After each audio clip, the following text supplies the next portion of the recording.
Ok,សួស្តីលោកគ្រូអ្នកគ្រូឬក៏បងប្អូនទាំងអស់គ្នាជាពិសេសអ្នកដែលតាមដានបណ្ដាញសង្គម YouTube ទាំងអស់គឺថ្ងៃនេះ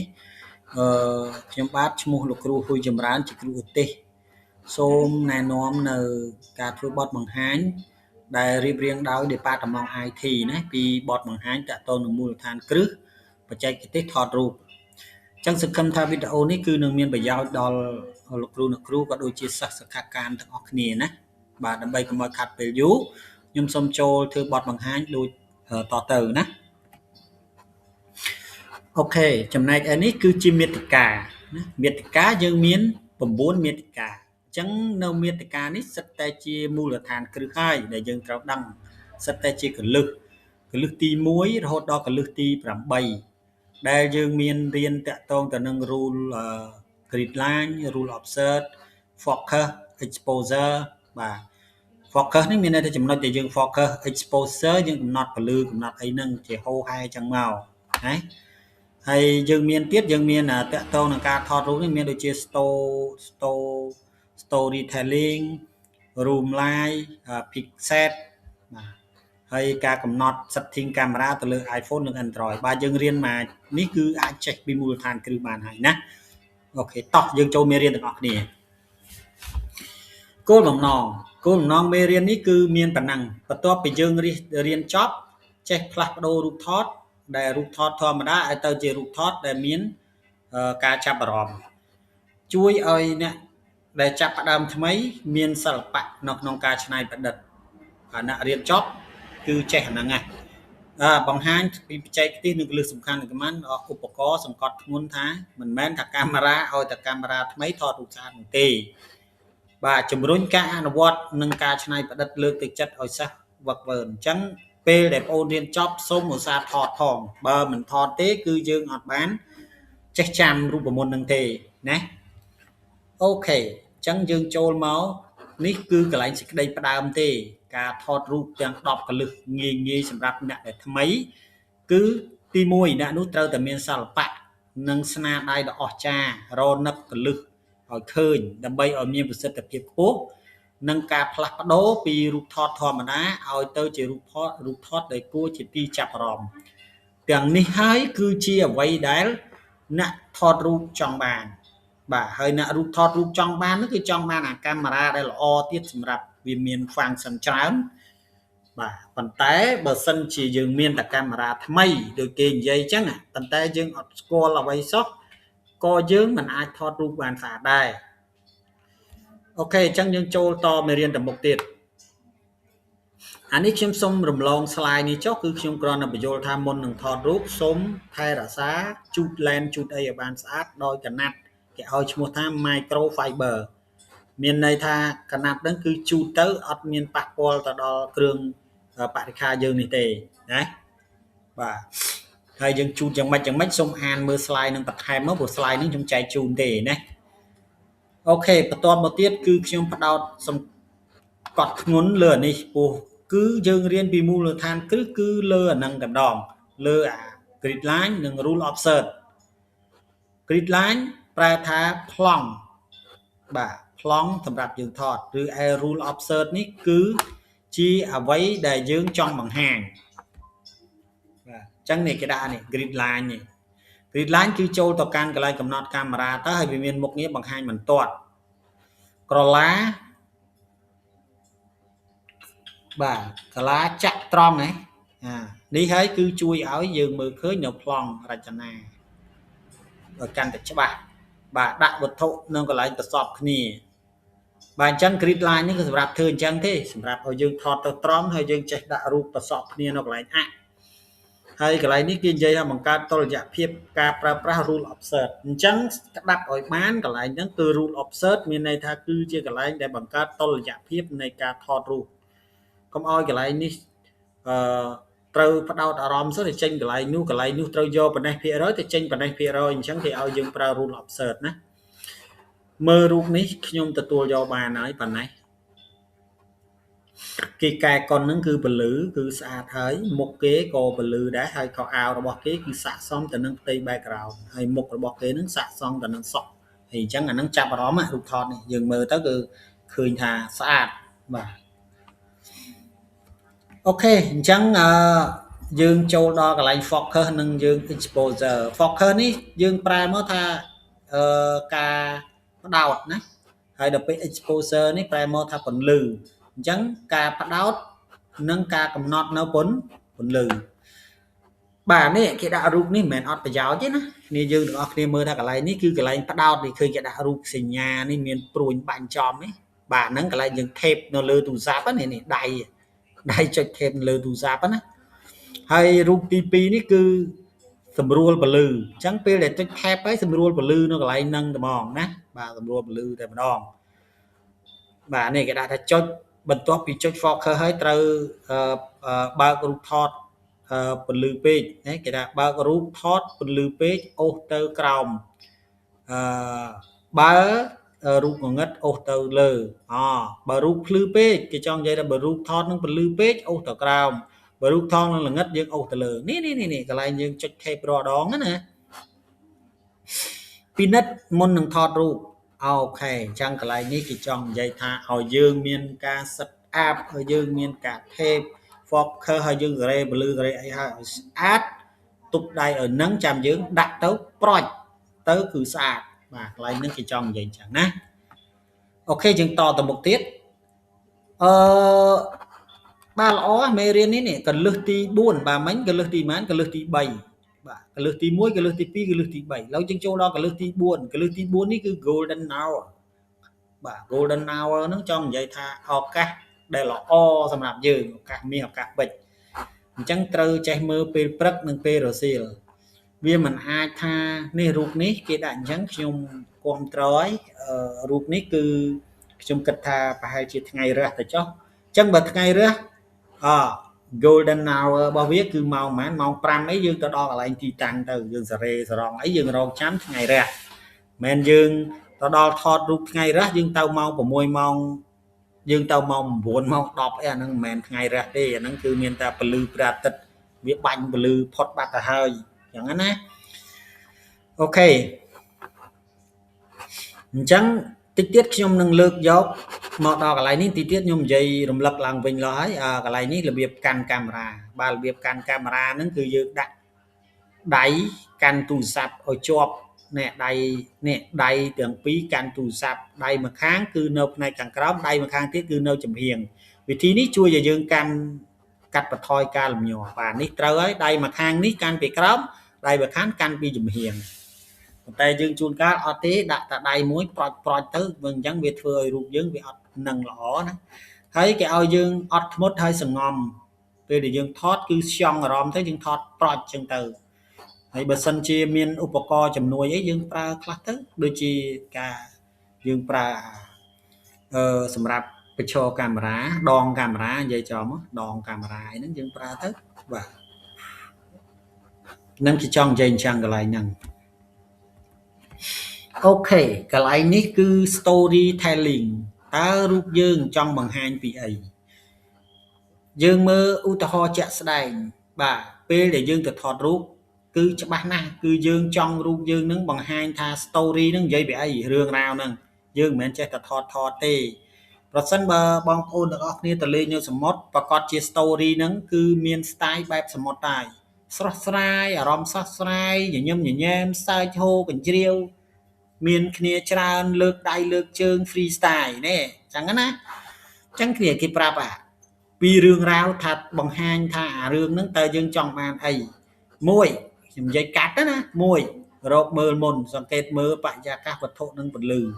pi chạp rom cất pi rom đại kê chọn nè trong bằng hai bay bay nó cứ chắp pe về lý nâng rong trăm pe về lý ở ban trầm trâu nó không cả thọt chỗ nó có nó muốn đại lắm và to bây dương prap kia nó rương ráo châu rule of search thay focus hay nâng exposure ở đây là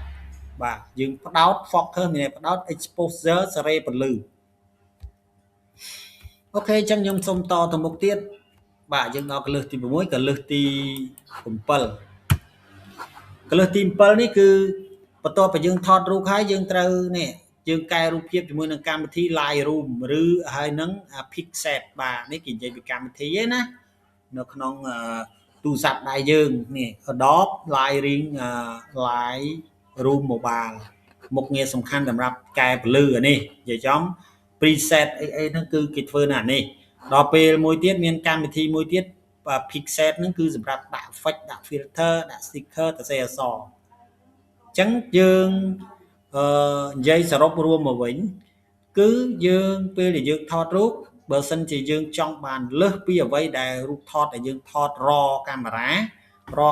មានកាមេរ៉ាដែលយើងថតផ្ទាល់ដោយមិនបានកែកុនអញ្ចឹងបើយើងចង់បានឲ្យវាស្អាតស្តង់ដារស្អាតទៀតយើងចូលមកកម្មវិធីនឹងទៀតមកណាបាទខ្ញុំទៅមុខទៀតអូខេកន្លែងនេះគឺលើសទី8គឺគេនិយាយថាកំណត់ setting កាមេរ៉ា iPhone និង Android អញ្ចឹងយើងកំណត់មាន3ហ្នឹងមកទី1គឺអីគេបាទទី1គឺ HDR mode បាទដាក់ហ្នឹងមកដាក់ HDR ហ្នឹងមក HDR នេះមានន័យថាគឺជារូបភាពដែលមានពន្លឺតុល្យភាពណាសេរីទៅណាក៏ដោយគឺកាមេរ៉ារបស់យើងឬក៏ទូរស័ព្ទដៃរបស់យើងក៏មានដែរហ្នឹងគឺអូតូម៉ាទិកដែលយើងថតរាល់ថ្ងៃគង់បានអាហ្នឹងទេអញ្ចឹងបងប្អូនទាំងអស់គ្នាលោកគ្រូអ្នកគ្រូត្រូវដឹងថាយើងថតរាល់ថ្ងៃគឺបានអាហ្នឹងបើអត់អាហ្នឹងវិញរូបថតយើងតែពីសយកជាការអត់បានទេដោយសារតែពី default មកខ្ញុំគិតថាប្រហែលជាទូរស័ព្ទវាបើកអាហ្នឹងឲ្យបាទហើយ resolution យើងយកអាខ្ពស់មកនេះយក12មេ12 pixel ហ្នឹងមកបាទអានេះ MP ហ្នឹង megapixel ណាហើយ Pro Mode manual ឬក៏អ្នកខ្លះគេអត់ដាក់អញ្ចឹងទេគឺគេប្រើ manual ខ្លួនគេដាក់កម្រិត Pro Mode ដើម្បីត្រួតពិនិត្យ ISO បាទតាក់ទងនឹងពន្លឺស្អីអាហ្នឹង shutter speed ហើយនឹង white balance អីហ្នឹងអាហ្នឹងគេសិតខ្លួនគេអូខេអញ្ចឹងនេះគឺជាកន្លែងដែលយើងត្រូវបើកកាមេរ៉ាតាក់ទងនឹង iPhone យើងចូល setting យើងបើក grid បាទសម្រាប់ rule offset ណាយើងបើក grid មកសម្រាប់ធ្វើការជាមួយនឹង rule offset ហើយយើងជ្រើសរើស high efficiency most compatible ហើយបើក smart DR នេះអាហ្នឹងគឺអូតូថតរូបស្អាតតើនៅមានប៉ុណ្ណឹងចំពោះ Android យើងចូល setting ចូលកាមេរ៉ា setting ហើយចូល grid line កំណត់ picture size កម្រិតខ្ពស់បំផុតហើយបើក HDR auto ដូចគ្នាទៅបាទអញ្ចឹងគោលម្ដងតែមួយដូចគ្នាគ្រាន់តែនៅក្នុង iPhone យើងប្រើចូលទៅអញ្ចេះនៅក្នុង Android យើងប្រើចូលទៅអញ្ចេះអូខេបាទបន្តមកទៀតអូខេកន្លែងនេះអត់អីទេគ្រាន់តែគេឲ្យយើងពេលយើងថតរូបហ្នឹងយើងត្រូវមានគំនិតថ្មីបាទចែករំលែកស្នាដៃទៅកាន់គេឲ្យគេរិះគន់ក្នុងនៃស្ថាបនាយើងថាតើយើងថតរូបនឹងយ៉ាងម៉េចដែរយើងដាក់នៅក្នុង Facebook អីមួយទៅសូមជួយ recommend ផងអញ្ចឹងណាដូចអ្នកបើកឡានពេទ្យអញ្ចឹងឃើញគេទៅសេទេតើការបើកបររបស់ខ្ញុំមានលក្ខណៈយ៉ាងដូចម្ដេចដែរហ្នឹងគេចង់ថាតើការបើកបររបស់គេហ្នឹងវាល្អឲ្យអត់វាត្រឹមត្រូវតាមច្បាប់ចរាចរណ៍អត់អីអត់ចឹងតើមានគេណា recommend ណាអនុវត្តឲ្យបានញឹកញាប់នៅកលឹះថតរូបមើលឃើញពីភាពខុសគ្នារៀនមើលពិភពលោកនៅក្នុងការច្នៃប្រឌិតយើងមើលរូបយើងនិងមើលរូប international ពីខាងក្រៅមក overseas យើងមើលទៅថាតើយើងថតរូបហ្នឹងវាស្តៀងនឹងគេនៅវាដូចគេនៅឬក៏យើងចង់ស្អាតជាងគេអានឹងលាក់តាមហ្នឹងណាអូខេខ្ញុំមានតែប៉ុណ្្នឹងទេខ្ញុំបញ្ចប់មេរៀននេះហើយប៉ុន្តែមុននឹងបញ្ចប់ជាចុងក្រោយខ្ញុំសូមទៅបង្ហាញនៅ model រូបថាតើពេលគេថតអារូបគេដាក់អីគេហៅ rule offset focus អីទៀត exposure ហ្នឹងយ៉ាងម៉េចខ្ញុំបង្ហាញអ្នកទាំងអស់គ្នានៅពេលបន្តបាទអញ្ចឹងយើងកុំឲ្យខាត់ពេលយើងចូលតែម្ដងអូខេបាទបើយើងមិនធ្វើអញ្ចឹងទេយើងបរៀនហើយយើងអត់ដឹងថាអូលោកគ្រូបរៀនតែទ្រឹស្ដីដល់ពេលអនុវត្តទៅមើលអារូបភាពណាគេថតលក្ខណៈស្តង់ដារអីយើងអត់មានអញ្ចឹងយើងតើយើងទៅមើលអានឹងទាំងអស់គ្នាណាអូខេតោះនេះនៅក្នុងរូបនេះខ្ញុំបានមើលហើយនេះកន្លែង nè lối dương đặt chết tới dương đặt cái này ní dương đặt bạc của mình thì mới dùng bạc rồi rule of search đó nè nè nè nè nè một cái ok nè và rule of search đấy nè nè ok chẳng nè tụi con mới chi mơ tha ta rule of search miền này thằng mạch bà chuồn ca dương tha rule of search nó mình cái buồn tí bay rồi có chấp bạc tí bay đấy nè phải chạy cái tí bay mình tê rule of search ហ្នឹងគេចង់និយាយថាគឺជាវិធីសាស្ត្របច្ចេកទេសមួយដែលអាចធ្វើឲ្យយើងថតរូបបានស្រស់ស្អាតនៃវាគឺអញ្ចឹងទៅវិញទេឥឡូវយើងមើលរូបនេះមួយមានរូបសត្វឆ្កែហើយមានរូបទឹកកកហើយមានរូបនេះដីនៅពីក្រោមសត្វឆ្កែនេះអញ្ចឹងកាលណាយើងបើកកាមេរ៉ាយើងមក Android ក្តី iOS ក្តីយើងវាមានអាហ្នឹងគេហៅថា grid line ណាយើងរៀនមកនោះ grid line អាហ្នឹង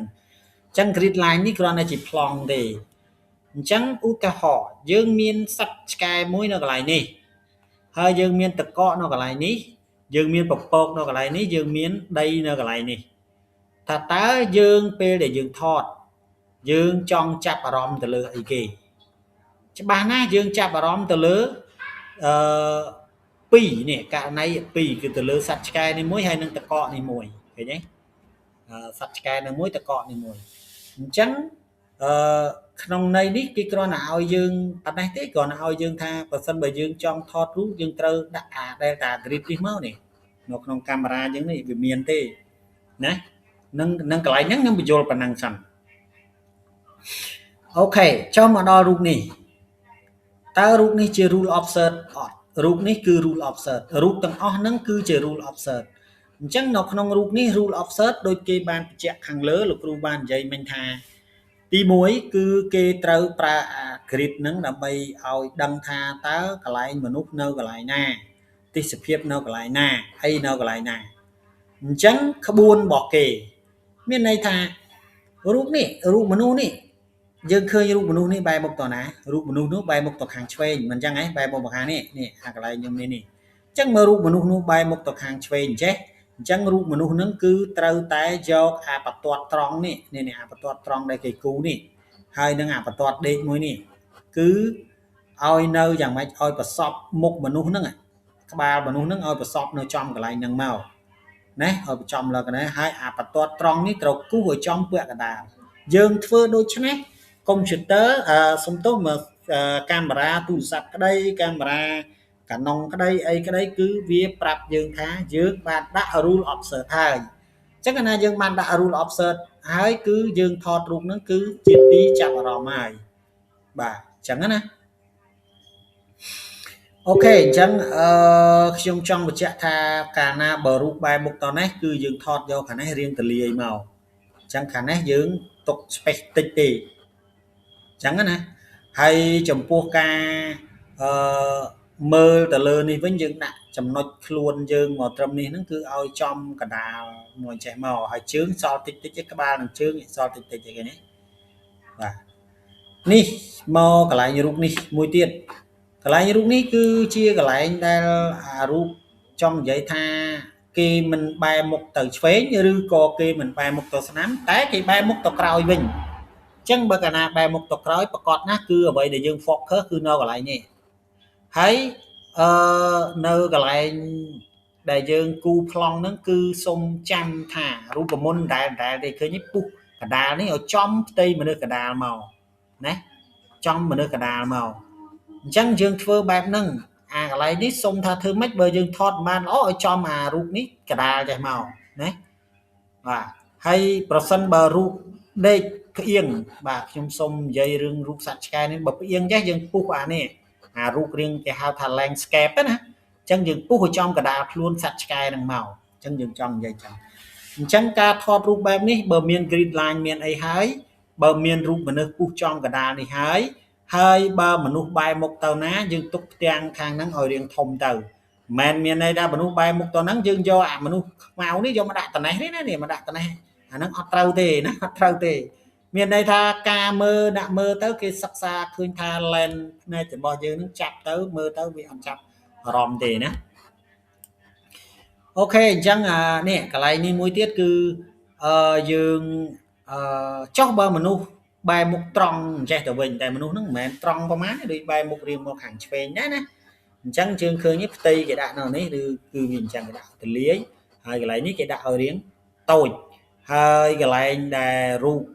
ដែលគាត់មើលទៅក្រោយនេះគឺឃើញគេយកផ្ទៃកន្លែងហ្នឹងដូចរៀងធំតែខាងក្រោមនេះគេយកទូចទេណាអញ្ចឹងអឺយើងជាទូទៅយើងទាញបានហ្នឹងហើយបើសិនជារូបហ្នឹងបែរទៅមុខខាងនោះអញ្ចឹងផ្ទៃខាងមុខនេះយើងគិតមើលពីជើងគាត់នេះឥឡូវជើងគាត់នេះមិនជាន់ដីឃើញទេដីហ្នឹងគឺទូចតែចាប់ពីជើងគាត់ទៅនោះហ្នឹងគឺផ្ទៃប៉ុណ្ណឹងធំអានេះដូចគ្នាពីខាងនេះទូចជើងទូចតែផ្ទៃពីខាងមុខគាត់នេះធំអញ្ចឹងណាអានេះដូចគ្នាគាត់បែរមុខទៅនោះផ្ទៃពីខាងក្រោយគាត់គេយកទូចអានោះទៅជាធំខាងក្រោមទូចខាងលើទូចណាឃើញទេអាហ្នឹងគេហៅថា rule of third គឺយើងចង់និយាយអញ្ចឹងណាអូខេខ្ញុំមិននិយាយទៀតទេព្រោះដោយសារតែការប្រើប្រាស់ rule of third នេះវាដូចជាមិនបញ្ហាអីទេប៉ុន្តែគាត់ថាខ្លាចយើងមានការយល់ច្រឡំថា rule of third ប្រែមកថាក្បួនទាំង3ប្រែមកថាអីក៏មិនមែនទេគេចង់និយាយថាកាលណាយើងប្រើប្រាស់ rule of third នៅលើកាមេរ៉ាដែលមានស្រាប់វាធ្វើឲ្យរូបយើងហ្នឹងគេមើលទៅចាប់អារម្មណ៍អូខេចុះកន្លែងណាដែលយើងនិយាយថា focus and exposure នៅកន្លែងណាណា focus and exposure វិញម្ដងឥឡូវខ្ញុំឲ្យមើលរូបនេះបន្តិចសុំបន្តិចជប់មែនទេខ្ញុំវាយសុំបន្តិចខ្ញុំវាយតែហ្មងទៅខ្ញុំដាក់ថាfocus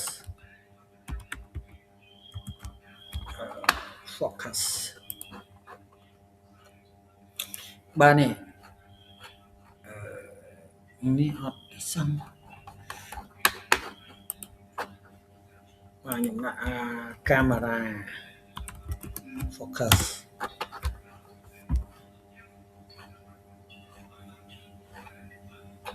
បាទយើងយករូបនេះមកបង្ហាញមកអត់អីទេពាក្យថា focus វាចេញអញ្ចឹងបាទនេះវាចេញអញ្ចឹងយើង focus នៅកន្លែងហ្នឹងបើសិនជាកាមេរ៉ាធំវាចេញឲ្យតែមួយរឿងធំអញ្ចឹងយើងចុចលើនឹងពឹបទៅវា focus ទៅវាធ្វើរូបយើងច្បាស់ណាអូខេមួយទៀតសុំមើលនៅកន្លែងនេះណាពេលដែលយើង focus អញ្ចេះឈប់ខ្ញុំមើលកន្លែងណាដែលឲ្យត្រូវកន្លែងមានជ្រុងណាអានេះវាអត់មានរូបហ្នឹងទៀតណាតោះខ្ញុំយកកន្លែងនេះមកទៅអូខេឥឡូវខ្ញុំឧបមាថានេះគឺជា screen អេក្រង់កាមេរ៉ាណាអញ្ចឹងយើងមើលថាយើងចុច focus នៅកន្លែងនេះគឺសំខាន់លើពន្លឺណាលើពន្លឺបើពន្លឺកន្លែងនេះស្មើហើយអត់បាច់ចុច focus អីទេឧទាហរណ៍ថាកន្លែងនេះឥឡូវចេះខ្ញុំសុំទៅរបាទអូខេនេះខ្ញុំឲ្យមើលឧទាហរណ៍នៅលើយើងថតកាមេរ៉ាផ្ទាល់ណាអញ្ចឹងនេះកន្លែងយើង focus នេះយើងចុចកន្លែងនឹងពឹបអញ្ចឹងកន្លែង focus មានន័យថាគឺជាកន្លែងដែលយើងចង់ឲ្យវាបង្ហាញពន្លឺដែររួមជាមួយនឹងពន្លឺដោយរូបនេះកន្លែងដែល focus នេះគឺវាបាំងដើមឈើវាបាំងអីបន្តិចទៅកន្លែងហ្នឹងវាធ្វើឲ្យរៀងល្ងិតបន្តិចតែកន្លែងនេះវាភ្លឺអញ្ចឹងបានគេចុច focus នៅកន្លែងហ្នឹងមួយពឹបហើយគេយកដៃគេអូសទៅលើទៅឲ្យពន្លឺវាភ្លឺបន្តិចប៉ុន្តែពន្លឺហ្នឹងគឺភ្លឺនៅម្ដុំហ្នឹងកន្លែងនេះគឺមានពន្លឺស្រាប់ហើយអញ្ចឹងឃើញគេថតទៅស្អាតទេឃើញយើងចាប់អារម្មណ៍មើលទៅស្អាតបាទហើយបន្ទាប់មកទៀតអូខេដូចនៅកន្លែងនេះគឺវាថតទៅវាចាំងវាអត់វាច្បាស់ពេកវាចាំងពេកខ្ញុំឧទាហរណ៍ណាដៃគេចុចមកក្រោមគេអូសពន្លឺហ្នឹងមកក្រោមវិញនេះកន្លែងនេះកន្លែងនេះឃើញពន្លឺគេអូសមកក្រោមវិញណាកន្លែងហ្នឹងអញ្ចឹងហើយអាហ្នឹងគេហៅថា photo focus ហើយនឹង exposure ហើយកន្លែងហ្នឹងព្រោះពេលដែល tape ទៅគឺមានពន្លឺនៅកន្លែងហ្នឹងអូខេមួយទៀតគឺនេះកន្លែងនេះគឺយើងឧទាហរណ៍ថាបើសិនជាកន្លែងហ្នឹងគេឲ្យយើងឧទាហរណ៍ទៀតគេថាតើកន្លែងហ្នឹងវាភ្លឺពេកឬក៏ល្ងិតបើសិនជាល្ងិតយើងអូសមកក្រោមបើសិនជារៀងភ្លឺពេកសំទោសណាភ្លឺពេកយើងអូសពន្លឺយើងមកក្រោមនេះមក តែបើសិនជាពលឺនឹងកន្លែងនឹងរៀងល្ងិតអញ្ចឹងយើងអូសទៅលើនឹងកន្លែងហ្នឹងគេចង់និយាយអញ្ចឹងណាអញ្ចឹងយើងរាល់ដងអត់ដែលចាប់អារម្មណ៍មកនឹងទេយើងដឹងថា tape ថតយើងចុច tape ពីលើនឹងឲ្យ focus ឲ្យថតតាមពិតអត់អញ្ចឹងទេណាគឺគេចង់បានន័យថាអញ្ចឹងអូខេអញ្ចឹងមួយវិញទៀតគឺកន្លែងនេះអាកន្លែងបើយើងយកល្អទេអាកន្លែងរូបថតជាងនេះយើងចុចលើអា HDR យើងនេះទៅគឺវាអូតូហើយណាអូតូហើយតែកុំភ្លេចណាយើងបើក grid ផងណាយើងបើក grid ផងអានេះអត់មាន grid តែអត់មាន grid យើងថត rule offset អត់កើតទេណានេះដោយលោកគ្រូបង្ហាញនៅក្នុងរូបនេះសុំទោសនេះបើកឲ្យចេញអា grid បន្ទាត់ពីកាត់លើពីកាត់ក្រោមនេះផងអញ្ចឹងណាហើយបន្ទាប់មកយើងអាចfocus and exposure បានទៀតអញ្ចឹងណាអូខេអញ្ចឹងលោកគ្រូបញ្យលនៅកន្លែងហ្នឹងសង្ឃឹមថាលោកគ្រូអ្នកគ្រូក៏ដូចជាសិស្សានុសិស្សយល់ហើយថាតើយើងថត rule offset យ៉ាងដូចម្ដេចហើយយើងយកfocus យ៉ាងដូចម្ដេចហើយ exposure យ៉ាងដូចម្ដេចហើយការរបៀបនៅក្នុងការកាន់កាមេរ៉ាតើយើងកាន់តាមវិធីសាស្ត្រណាអញ្ចឹងណាហើយមួយវិញទៀតគ្រូសង្កត់ធ្ងន់បន្តិចយើងរៀនមិញតាក់ទងទៅនឹងស្អីគេកន្លែងមិញហ្នឹងកន្លែង story កន្លែងមិញហ៎បាទនេះកន្លែងអាតាមួយអង្គុយ set នេះបាទនេះកន្លែង story នេះអញ្ចឹងពេលដែលថតរូបបង្ហាញគេថាតើយើងចង់ថតពីអី feeling អារម្មណ៍ចំពោះដែលយើងថតអញ្ចឹងយើងរៀបចំគេឲ្យទៅតាមបទដ្ឋាននឹងទ្រង់ទ្រាយនឹងបាទមិនមែនឧទាហរណ៍ថាយើងចង់ថតរបៀបរូបថតលក្ខណៈថាពិធីបុណ្យសពបាទឧទាហរណ៍ណាពិធីបុណ្យសពតែយើងបែរជាទៅថតកន្លែងវងមានមនុស្សផឹកស្រាផឹកអីអាហ្នឹងគេមិនមើលទេរូបហ្នឹងហ៎ហើយមួយទៀតកន្លែងដែលយើងទៅដើរលេងនៅកន្លែងសមុទ្រយើងទៅតួយើងទៅ picnic ហើយយើងជិះនៅក្នុងឡានក្រុងហើយបែរជានៅក្នុងឡានក្រុងហ្នឹងមានរូបថតតាក់ទងនឹងអ្នកជំងឺណាអីវិញអាហ្នឹងវាមិនសូវត្រូវទេមានក្រែពេទ្យមានអីនៅក្នុងហ្នឹងគឺវាអត់ត្រូវទេអញ្ចឹងនៅក្នុងឡានវាគួរណាស់តែមានអីវាគួរបានតែមានបាសសម្រាប់ច្រៀងវាគួរតែមានក្បាលឧបលោវាគួរតែមានឧបករណ៍បំពងសំឡេងអីនៅក្នុងហ្នឹងហើយមានរូបមនុស្សម្នាក់ពីរនាក់កាន់ក្បាលមីក្រូច្រៀងរាំអាហ្នឹងបង្ហាញថារឿងហ្នឹងគឺរឿងដែលចង់ថតឲ្យមើលទៅសบายបាទរឿងខ្លះចង់ឲ្យថតមើលទៅវាមានទុកព្រួយរឿងខ្លះចង់ឲ្យថតវាមើលទៅឲ្យមានលក្ខណៈថាវារំភើបញាប់ញ័រអីចឹងអូខេកន្លែងហ្នឹងចឹងគេចង់និយាយចឹងណាអូខេហើយសង្កត់ធ្ងន់មួយទៀតនេះកន្លែងនេះកន្លែង setting កាមេរ៉ានេះកន្លែងណាទេបាទនេះកន្លែង setting កាមេរ៉ានេះចឹងយកទៅមើលខ្លួនឯងឡើងវិញទៅគេប្រាប់តាមជំហានថាតើពេលដែលយើងចង់ថតរូបឲ្យស្អាតតើយើងចូល setting ចំពោះ iPhone យើង setting មិនចំពោះ Android យើង setting មិនណាអូខេអញ្ចឹងបន្ទាប់ពីយើងបញ្ចប់មេរៀនហើយលោកគ្រូក៏បានអនុវត្តឲ្យបងប្អូនយើងរៀនមើលផ្ទាល់តាក់ទងទៅនឹងការថតរូបauto focus ក៏ដូចជាតាក់ទងទៅនឹង rule offset ដែលលោកគ្រូនិយាយមិញណា rule offset នេះហើយកន្លែងយើង focus មិញនេះគឺលោកគ្រូបានប្រាប់ហើយទាំងនេះហើយគឺជាមូលដ្ឋានគ្រឹះណាហើយលោកគ្រូបានបង្ហាញទៀតថាតើយើងពេលដែលយើងថត rule offset ហ្នឹងតើយើងយកមនុស្សចំណុចgrid line របស់យើងនេះកណ្ដាលយ៉ាងម៉េចហើយបែរមុខទៅណាយកខាងណាធំខាងណាតូចហើយសារ៉េពលឺមិនទេលោកគ្រូបានធ្វើបទបង្ហាញជូនអស់ហើយពីមូលដ្ឋានគ្រឹះអញ្ចឹងនៅក្នុងវីដេអូនេះលោកគ្រូសង្ឃឹមថាបងប្អូនក៏ដូចជាលោកគ្រូអ្នកគ្រូទាំងអស់គ្នាបានទទួលបាននៅអ្វីដែលខ្ញុំធ្វើបទបង្ហាញជាចុងក្រោយសូមអរគុណសូមជម្រាបលាជូនពរមានសុខភាពល្អទាំងអស់គ្នាសូមអរគុណ